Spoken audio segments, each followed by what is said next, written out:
Bill Maher says that London going from 86% white British to just 36% in a few decades is a happy fact. In 1984, I remember walking around London like it was all white.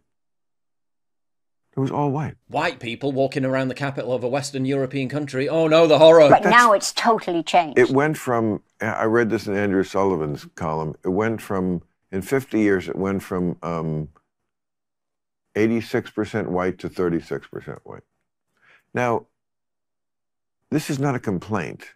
See, if we were conservatives, this would be like a lament. Great. It's a fact. It's a fact, It's a fact. and it's a happy fact. You go to Windsor Castle, okay? And the town, of course, is called Windsor. And it used to be, when I was a kid, all English tea shops with china, and everybody used to go there for afternoon tea. And you'd go to Windsor Park and watch some polo. And now you go around there, there's no more fucking tea shops. Right. None of that. Right. It's Arabic restaurants. Right. It's Jamaican restaurants. Right. It's Chinese. It is a complete and utter melting pot. And it's great. And it's great. It's great. It's great. It's great. It's great. Just like it's great when the same thing happens in other countries. Like all the English tea shops in Uganda and the fish and chip shops in Pakistan. Oh, wait. No, hang on a minute. They're like, I don't recognize my country anymore. Because in the Brexit vote, there was a lot of that. People said that. People who lived in England their whole life. And the old village green England's like... The traditional things have gone. And it's great. It's great. Remember, you have to say it's great. It's great. And it's great. It's great. Sorry, but that's life on Earth.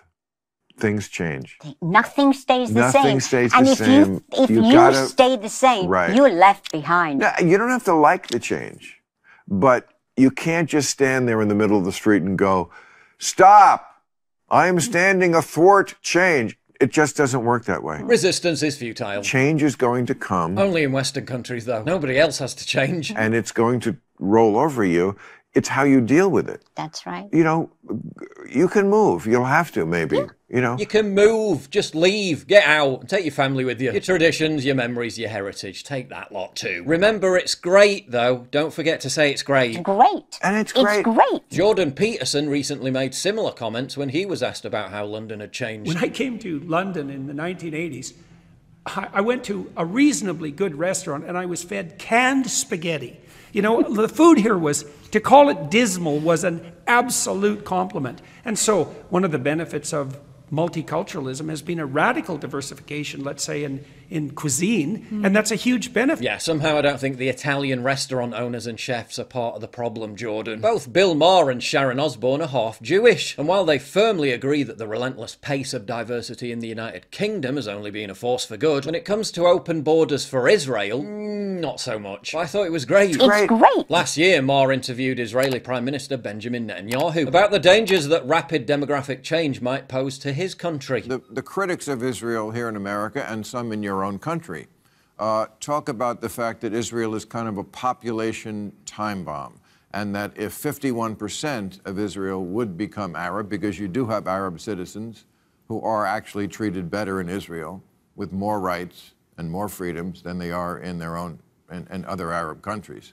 But if 51% of Israel became Arab, then you would have to become an apartheid state. Is that something that you think about as much as your critics do? But wait, I thought it was great. It's great. Netanyahu responded by pointing out that so long as demographic balance is maintained at a certain level, Israel could cope. There are about 20% of Israel's population is Arabs, and they're really the only Arabs in the Middle East who enjoy full and equal civic rights in the Israeli democracy.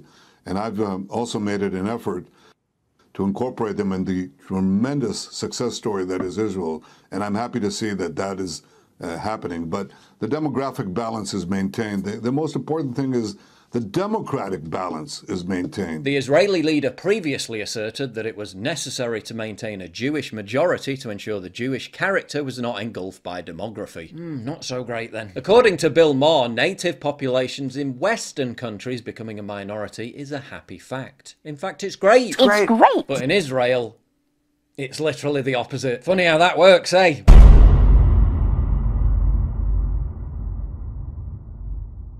This video is sponsored by Kamikoto Japanese steel knives. Look at that beauty. Used by Michelin star chefs around the world, the knives are made with super high quality Japanese steel, using traditional techniques that date back over 800 years. This is the crappy knife I was using before, and this is the Kamikoto Japanese steel knife. Look at that, like a hot knife through butter. Faced with the Kamikoto, that carrot didn't stand a chance. That single bevel edge means Kamikoto knives can achieve an unbelievably sharp edge you just can't get with other knives. Kamikoto is truly the edgelord of the knife world. Wouldn't want to mess with that, would you? Each knife is individually inspected and comes with a lifetime guarantee. The knives come in this lavish heavy-duty ash wood box, so they make a great gift too. Each Kamikoto knife goes through a rigorous 19-step process, and you can tell just by looking at them that they're top quality. Go to kamikoto.com/PJW and take advantage of their knife bundle discounts with free shipping as part of their Black Friday sale. And get this, if you use discount code PJW at checkout, they'll give you an extra $50 discount on any purchase. That's massive. The best way you can support me is by supporting my sponsor.